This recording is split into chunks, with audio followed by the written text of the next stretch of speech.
اور میرے ساتھ ہی روایت جو ہمارا ایکوائرڈ نالج ہے، جسے ہم سائنٹیفک معلوم نہیں کہ مرنے کے بعد اسے حاضر بھی ہونا ہے، یہ تو انٹرم پیریڈ کے لیے انسٹرکشنز آ رہی تھی۔ تکمیل رسالت کے ضمن میں ایک بڑی خوبصورت روایت آتی ہے، بہت خوبصورت روایت ہے، یہ بخاری اور مسلم دونوں میں ہے۔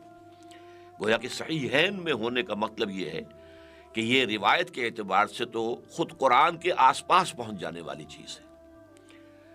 آپ نے فرمایا، حضرت ابو ہریرہ ارشاد فرماتے ہیں، قال قال رسول اللہ صلی اللہ علیہ وسلم مثلی و مثل الانبیاء، میری مثال اور باقی انبیاء کی مثال کا مثل قصر، ایک ایسے محل کی ہے، احسن بنیانہ، اس کی تعمیر بہت عمدہ کی گئی، بہت اعلیٰ، وَتُرِكَ مِنْهُ مَوْضِعَ لَبْنَةٍ، لیکن اس میں ایک اینٹ یا ایک پتھر کی جگہ چھوڑ دی گئی، فَطَافَ بِهِ النُّظَّارُ، تو اب اس کا طواف کرتے تھے، چکر لگاتے تھے چاروں طرف جو دیکھنے والے تھے، تو فَيَتَعَجَّبُونَ مِنْ حُسْنِ بُنْيَانِهِ، تعجب کرتے تھے کہ کس قدر حسین عمارت بنی ہے، کس قدر اعلیٰ ہے، إِلَّا مَوْضِعَ تِلْكَ الْلَبَنَةِ، سوائے اس ایک پتھر یا ایک اینٹ کی جگہ کے، فَكُنْتُ أَنَا، تو یہ میں ہوں، سَدَدْتُ مَوْضِعَ الْلَبَنَةِ، اس ایک اینٹ یا پتھر کی جگہ میں نے پر کر دی ہے، ختم بی البنیان، اب میرے اوپر ختم کر دی گئی وہ عمارت، یعنی مکمل کر دی گئی، اب کسی اینٹ کی کسی پتھر کی اس میں اضافے کی گنجائش نہیں، تو ختم بی البنیان و ختم بالرسل، اور میرے ساتھ ہی روایت کا سلسلہ ختم ہو گیا۔ اور اس کی ایک روایت میں اضافی الفاظ ہیں، فَأَنَا اللَّبَنَةُ، میں ہوں وہ اینٹ یا پتھر کے جو رہ گیا تھا، وَأَنَا خَاتَمُ النَّبِيِّينَ، اور میں نبیوں کا ختم کرنے والا۔ تو ختم نبوت بمانی لا نبی بعدی، احادیث متعددہ اس پر شاہد ہیں، اور ختم نبوت بمانی تکمیل نبوت اور رسالت، یہ بھی واضح ہے۔ اب آج ہمیں یہ دیکھنا ہے کہ حضور پر نبوت کے تکمیل کے مظہر کیا ہے۔ اس میں یہ جان لیجئے کہ نبوت کا اصل مقصد کیا ہے، لوگوں تک اللہ کی ہدایت کا پیغام پہنچا دینا۔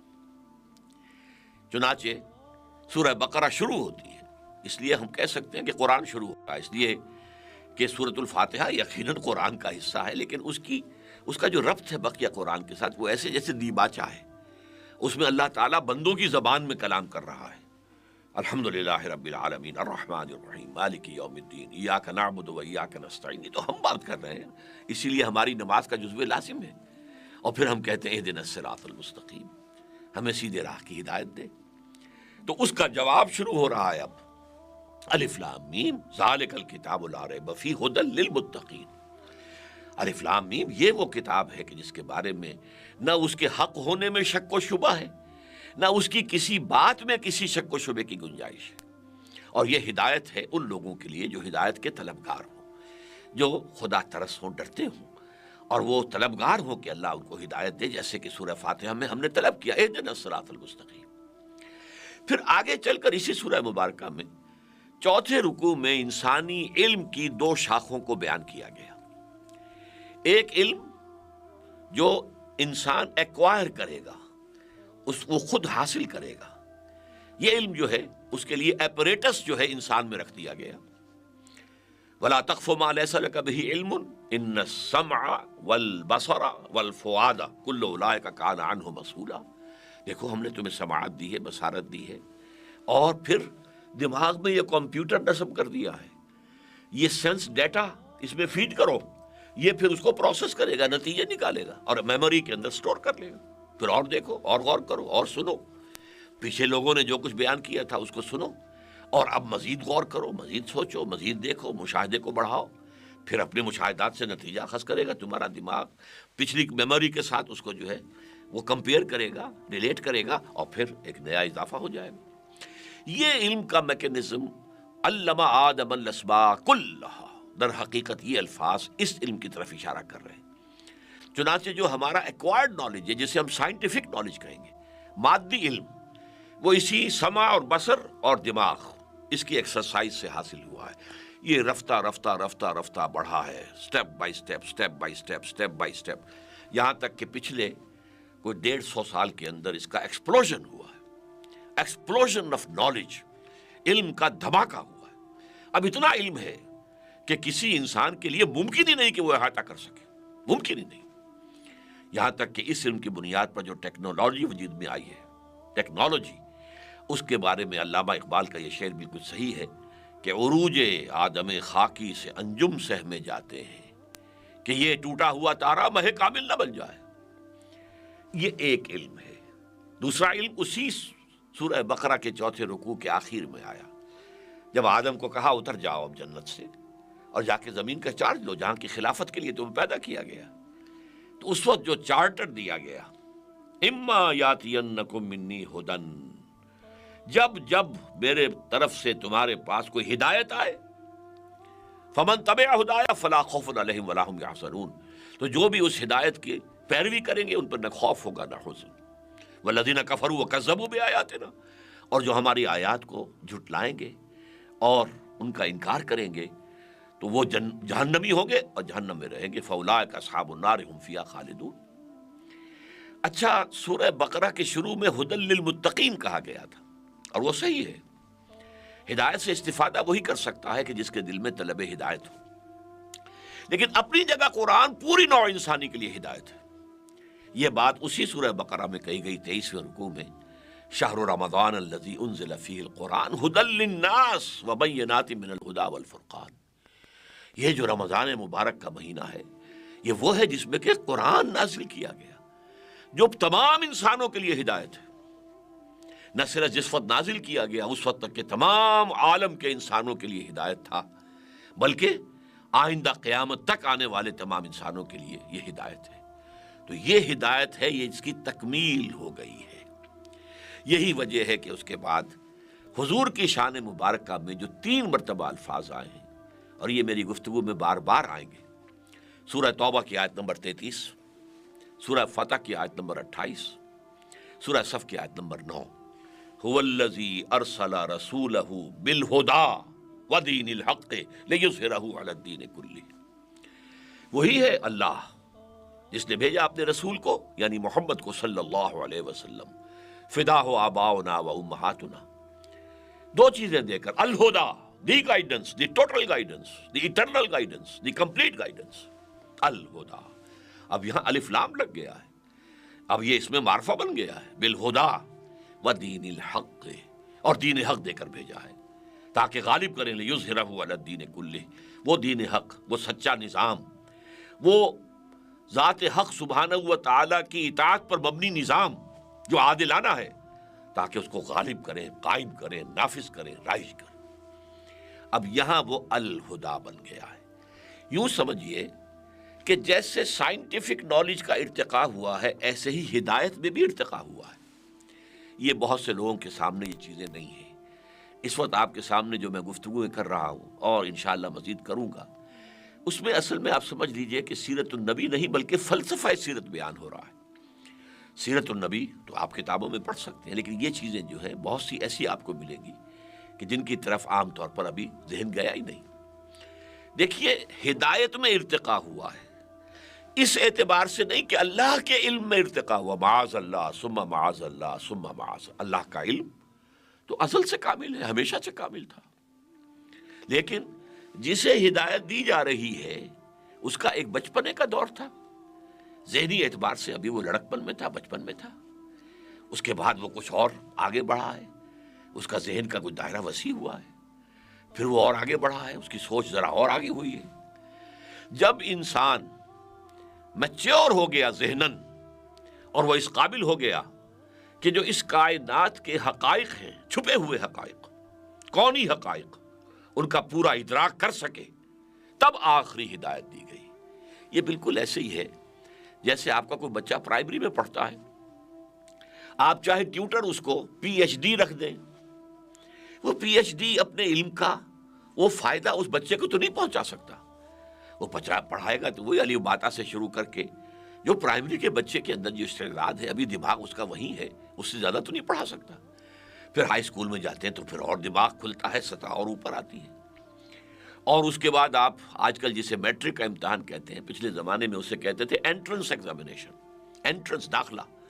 علم کی دنیا میں داخلہ تو تب ہوتا ہے جب آپ کالج میں آتے ہیں اور پھر یونیورسٹی میں جاتے ہیں، تو اس اعتبار سے انسان کے ذہنی فکر، انسان کے کونی تصورات، ان میں ارتقاء ہوا ہے، ذہن کی سطح بلند ہوتی چلی گئی ہے یہ. لیکن ان کونی جو حقائق ہیں ان کا علم انسان کو پہلے دن سے ہونا ضروری تھا، کیونکہ اگر اسے یہ معلوم نہیں کہ میرا کوئی مالک ہے اور خالق ہے تو کیسے اس کی اطاعت اور بندگی کرے گا؟ اگر اسے یہ معلوم نہیں کہ مرنے کے بعد اسے حاضر بھی ہونا ہے تو وہ کیسے جواب دہی کے لیے اپنے آپ کو تیار کرے گا؟ تو گویا کہ ایمان کا اجمالی علم تو اول روز سے ضروری تھا، لیکن ایمان کا فلسفیانہ پس منظر، ایمان کے لیے دلائل، ایمان کے لیے براہین، یہ ابتدا میں ابھی جب کہ عہد طفولیت میں انسان تھا وہ نہیں سمجھ سکتا تھا.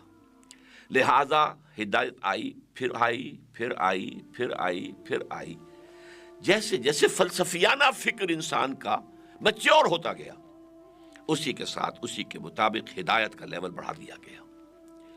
تو اسی وجہ سے دیکھیے، میں آپ سے عرض کر دوں کہ جو لوگ فلسفے کی تاریخ پر جنہوں نے کتابیں لکھی ہیں وہ مانتے ہیں کہ فلسفیکل تھاٹ جو ہے اور مذہب کی بنیاد جو ہے وہ اسی پر ہوتی ہے کہ پہلے تو آپ کو معلوم ہے یہ کائنات ہے کیا، میں کون ہوں، میرا کوئی مالک بھی ہے کہ نہیں ہے، مرنے کے بعد مجھے پھر کوئی جی اٹھنا یا نہیں، وغیرہ وغیرہ.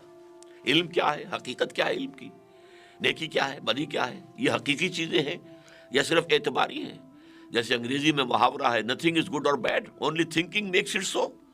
کوئی چیز نہ فی الحقیقت اچھی ہے نہ فی الحقیقت بری ہے، یہ تو ہمارا سوچنے کا انداز ہے جو کچھ چیزوں کو برا کچھ کو اچھا کہہ دیتا ہے، وغیرہ وغیرہ. یہ مسائل جو ہیں یہ بتائے تو گئے، لیکن ذہنی سطح کے مطابق ان مسائل کا بیان، ان کی وضاحت، ان کی تشریحات، ان کے لیے فلسفیانہ فکر بڑھتا چلا گیا. تو میں بتا رہا تھا کہ ہسٹری آف فلسفی پر جو کتابیں لکھی گئی ہیں، ہمارے ہاں خلیفہ عبد الحکیم نے ایک بڑی اہم کتاب لکھی، اور اکثر لوگوں نے مانا ہے کہ فلسفیانہ سوچ کے اعتبار سے انسان کی پورے عالم انسانیت کی، نوع انسانی کے 1200 برس بہت اہم ہیں. 600 BC حضرت مسیح سے 600 سال قبل سے شروع ہو کر 600 AD یعنی حضرت مسیح کے بعد 600 برس، یہ 1200 سال ہیں. سارے فلسفے ان میں پیدا ہوئے، سارے مذاہب ان میں پیدا ہوئے. اس اعتبار سے اسے کہا جاتا ہے 6th century AD یعنی 600 عیسوی جو ہے انسان کی ذہنی میچورٹی کا وقت ہے. اب دیکھیے، یہ اس سے پہلے جو کتابیں آئیں وہ ہدایات پر مشتمل تھی. سب سے پہلی کتاب ہمارے نزدیک تورات ہے، اور اس کا اہم ترین جو اس کے لیے اصطلاح ہے 10 commandments، احکام ہے، یہ کرو یہ نہ کرو، یہ کرو یہ نہ کرو، یہ کیوں کرو اس سے بحث نہیں، یہ کیوں نہ کرو اس سے بحث نہیں، بس اللہ کا حکم ہے یہ کرو، دی 10 commandments، the dos and don'ts, یہ کرو یہ مت کرو. اس کے بعد حضرت مسیح علیہ السلام پر حکمت بھی نازل کی گئی. یہ جو اللہ تعالیٰ کی طرف سے قرآن مجید میں آتا ہے حکمت کا لفظ، اللہ نے مجھے حکمت عطا کی، آتانی الحکمہ، مجھے حکمت عطا کی ہے، جئت بالحکمہ، میں حکمت لے کر آیا ہوں. لیکن یہ کہ اس 600 برس جو ہے اس میں بھی ابھی انسان میچور نہیں تھا کہ اس حکمت کو بتمام و کمال ریسیو کر سکے. یہی وجہ ہے کہ بائبل میں یہ لفظ موجود ہے. اپنے حواریوں سے آپ نے فرمایا علیہ الصلاۃ والسلام کہ میں نے ابھی تم سے اور بھی باتیں کرنی تھیں اور باتیں بتانی تھیں، لیکن ابھی تم ان کا تحمل نہیں کر سکو گے، تم اس قابل نہیں ہو کہ ان کو ریسیو کر سکو، سمجھ سکو. جب وہ فارقلیت آئیں گے، یہ فارقلیت اس کا اصل ترجمہ ہے محمد، دی پریزڈ ون، لیکن یہ کہ یہ لفظ جو ہے ایک جو سمجھیے کانٹا بن کر عیسائیوں کے حلق میں پھنسا ہوا ہے. کبھی اسے کہتے ہیں سچائی کی روح جب آئے گا، سچائی کی روح جب آئے گا، جب وہ تمہارا سب سے بڑا وکیل جب آئے گا، تو وہ آئے گا یہ تو کہا ہے، جب وہ آئے گا تو سب کچھ بتائے گا. وہ آیا صلی اللہ علیہ وسلم 571 عیسوی میں، ان کی ولادت باسعادت ہوئی. 610 عیسوی میں، جبکہ وہ 1200 سال فلسفیوں کے نزدیک، تاریخ فلسفہ کے ماہرین کے نزدیک پورے ہو گئے تھے، اب انسان میچور تھا، لہٰذا اب وہ آخری ہدایت الہدا دے دی گئی. اور اسی سے ایک بہت اہم مسئلہ متعلق ہے. دیکھیے، ہم مانتے ہیں تورات بھی اللہ کی کتاب تھی، اس سے پہلے حضرت ابراہیم کو بھی کوئی صحیفے دیے گئے تھے جن کا ہم کہیں تذکرہ ہی نہیں سنتے اب دنیا کے اندر. صحف ابراہیم ہے بھی کہ نہیں؟ تورات کے نام سے ایک کتاب تو ہے، محرف ہے، تحریف شدہ، یہ دوسری بات ہے. اور اسی طرح زبور کے نام سے کتاب تو موجود ہے اولڈ ٹیسٹمنٹ کے اندر، لیکن اس کے اندر بھی تحریفات ہوئی ہوں. انجیل حضرت مسیح کو دی گئی، اس میں بھی تحریفات ہوئی ہیں. صاف بات ہے کہ ایک انجیل ہے ہی نہیں، 4 انجیلیں ہیں اور ان چاروں میں بہت فرق ہے. لیکن ان اللہ کی کتابوں کی حفاظت کا ذمہ اللہ نے نہیں لیا. قرآن نازل کیا تو حفاظت کا ذمہ لے لیا. یہ جو آیت قرآن مجید میں آتی ہے قرآن کی محفوظ ہونے کی، ہم نے ہی انا نحن نزلنا الذکر وانا لہ لحافظون، ہم نے ہی یہ ذکر نازل کیا ہے اور ہم ہی اس کے محافظ ہیں. تو یہ اس کا پہلا حصہ تو تورات کے بارے میں بھی صحیح ہے. تورات کس نے نازل کی؟ انا انزلنا التوراۃ فیہا ھدی و نور، ہم نے نازل کی تھی تورات، اس میں ہدایت بھی تھی، نور بھی تھا. انجیل کس نے نازل کی؟ اللہ نے نازل کی. اس کے بارے میں بھی کہا فیہ ھدی و نور، اس میں بھی ہدایت بھی ہے، نور بھی ہے. لہٰذا یہ ساری کتابیں اللہ کی ہیں، لیکن انا لہ لحافظون صرف قرآن کے لیے، ہم ہیں اس کی حفاظت کرنے والے. یہی وجہ ہے کہ قرآن کا ٹیکسٹ بلا کم و کاست دنیا مانتی ہے، جیسے کہ محمد صلی اللہ علیہ وسلم نے دیا تھا نوع انسانی کو، اسی طرح آج موجود ہے. نہ تورات کا ٹیکسٹ موجود ہے. وہ مانتے ہیں یہودی کہ ہماری اصل تورات تو گم ہو گئی تھی. 587 قبل مسیح میں نبوکدنضر، جس کو بخت نظر بھی ہم کہتے ہیں، اس نے حملہ کیا تھا، حضرت سلیمان کا بنایا ہوا معبد گرا دیا تھا. وہیں پر وہ تورات کا نسخہ موجود تھا. آج دنیا میں وہ موجود نہیں ہے، اگرچہ یہودیوں کا عقیدہ ہے کہ موجود ہے. جہاں پر وہ ٹیمپل تھا اس کے نیچے جو ہے وہ تہخانے تھے. ان تہخانوں میں ربائس جو تھے، ان کے ربانیین، وہ بیٹھے ہوئے تھے اس کتاب کا نسخہ لے کر، اور وہ وہیں پر دفن ہو گئے اس کے اندر جب اوپر سے وہ ہیکل سلیمانی گرایا گیا. اور جب ہم دوبارہ کھدائی کریں گے تو وہ نکل آئے گی. لیکن اصل تورات اس وقت ان کے پاس نہیں، وہ تو 100 برس کے بعد پھر یادداشتوں سے مرتب کی گئی. اس اعتبار سے لیکن یہ میں پیارا سا ایک انداز میرا ہوتا ہے، میں کہتا ہوں کہ ان سابقہ کتابوں کو یہ حق پہنچتا ہے کہ اللہ کی جناب میں شکوہ کریں، اے اللہ ہم بھی تیری کتابیں اور قرآن بھی تیری کتاب، ہماری حفاظت کا ذمہ نہیں لیا اور اس قرآن کی حفاظت کا ذمہ لیا. یہ آپ نے ہمارے ساتھ سوتیلی بیٹیوں والا سلوک کیا. اس کا جواب کیا ہے؟ جواب یہ ہے، واضح طور پر ہے کہ ابھی ہدایت کامل ہوئی نہیں تھی. یہ تو انٹرم پیریڈ کے لیے انسٹرکشنز آ رہی تھی، ہدایات آ رہی تھی، کمانڈمنٹس آ رہے تھے. ابھی الہدا آنی تھی جو ان سب کو کور کر جائے گی، مہیمن ہوگی، جس میں تمام سابقہ کتابوں کی جو ابدی صداقتیں ہیں وہ موجود ہوں گی. تو ظاہر بات ہے کہ ہمیں کوئی کتابوں کا عجائب گھر نہیں سجانا تھا. وہ جو انٹرم پیریڈ کے لیے تھی وہ ختم ہو گئی، جو ہمیشہ کے لیے ہے وہ قائم ہے. اور اس میں یہ بات جان لیجئے، واقعتاً اگر ان کتابوں کی حفاظت بھی اللہ کرتا، ذمہ لے لیتا، تو کوئی تحریف نہیں ہو سکتی تھی. اور اگر قرآن کی حفاظت کا ذمہ اللہ نہ لیتا، ہم تحریف کر کے چھوڑتے. حضور نے فرمایا لَتَتَّبِعُنَّ سُنَنَ مَنْ كَانَ قَبْلَكُمْ، تم لازماً ان لوگوں کی پیروی کرو گے جو تم سے پہلے تھے، یہود اور نصارہ. لیکن یہ کہ اس میں اللہ کی حفاظت کا ذمہ تھا، تو 1400 برس تک وہ پیور ٹیکسٹ ہمارے پاس موجود ہے. یہ اللہ تعالیٰ کا بہت بڑا فضل ہے. اور اسی پر میں نے ایک جدید جھوٹے کاذب اور دجال نبی کے ایک پیروکار سے جب گفتگو کی تو وہ بہت ہکا بکا رہ گیا. میں نے اس سے کہا تم مانتے ہو کہ قرآن میں ہدایت کامل ہو گئی؟ بولے ہاں ہم مانتے ہیں. اور میں نے کہا تم مانتے ہو کہ قرآن محفوظ ہے؟ کہ ہاں ہم مانتے ہیں. اگر قرآن میں ہدایت کامل ہو گئی اور وہ محفوظ بھی ہے تو مزید ہدایت کی کیا ضرورت ہے؟ یہ بتاؤ مجھے عقلی طور پر، منطقی طور پر. جب کامل ہو گئی اور محفوظ کرنے کا ذمہ لے لیا اللہ نے، تو وہ کھڑکی جو ہے وہ لینے والا، وہ اینٹینا جو تھا نبوت والا، وہ بند. اب کوئی وہی نہیں آئے گی، وہی کا دروازہ بند. تو وہ فبہت الذی کفر، آدمی کوئی شریف النفس تھا، اس لیے اس نے خامخواہ جو ہے وہ الجھنے کی کوشش نہیں کی، چپ ہو گیا، خاموش ہو گیا. یہ دلیل ہے سب سے بڑی ختم نبوت کی. جیسا کہ میں نے اپنی پچھلی گفتگو میں عرض کیا تھا کہ ہم بس یہ چونکہ اس میں جو معاملہ جو ہے ختم کا لفظ آیا ہے، تو ما کان محمد نبا احد من رجالکم ولکن رسول اللہ و خاتم النبیین. اچھا خاتم النبیین ہے تو خاتم المرسلین بھی ہو گئے، اس لیے کہ رسول کوئی رسول ہو ہی نہیں سکتا جو نبی نہ ہو. نبی عام ہے، رسول خاص ہے، لہذا دونوں کی جڑ کٹ گئی.